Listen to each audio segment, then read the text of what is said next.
Welcome to the Folktale Project. This is Dan Scholes. This week we're finishing up our section on Carl Sandburg's Rutabaga Pigeons, and this week really features Hatrack the Horse, a character we met last Friday. This first story is a story about Hatrack, and then we're going to get something very special. We're going to get Hatrack telling us two stories. This is How the 3 Wild Babylonian Baboons Went Away in the Rain Eating Bread and Butter. One morning, when Hatrack the Horse went away from his shanty, he put 3 umbrellas in the corner next to the front door. His pointing finger pointed at the 3 umbrellas as he said, "If the 3 wild Babylonian baboons come sneaking up to this shanty and sneaking through the door and sneaking through the house, then all you 3 umbrellas open up like it was raining, jump straight at the baboons and fasten your handles in their hands. Then all 3 of you stay open as if it was raining, and hold those handles in the hands of the baboons and never let go till I come." Hatrack the Horse went away. The 3 umbrellas stood in the corner next to the front door. And when the umbrellas listened, they could hear the 3 wild Babylonian baboons sneaking up to the shanty. Soon, the baboons, all hairy all over, bangs down their foreheads, came sneaking through the front door. Just as they were sneaking through the door, they took off their hats to show they were getting ready to sneak through the house.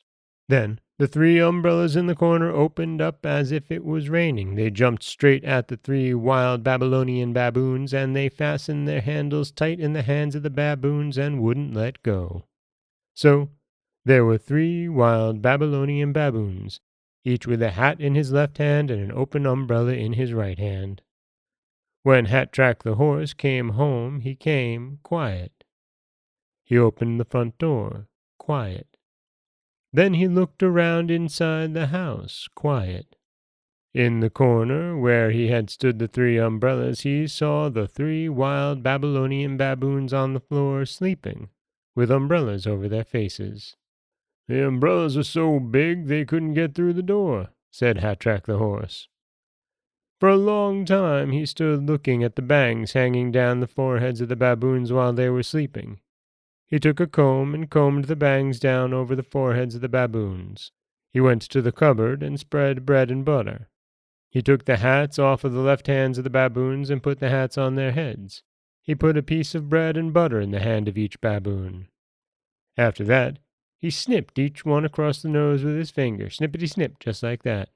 They opened their eyes and stood up. Then he loosened the umbrella handles from their right hands and led them to the door. They all looked out. It was raining.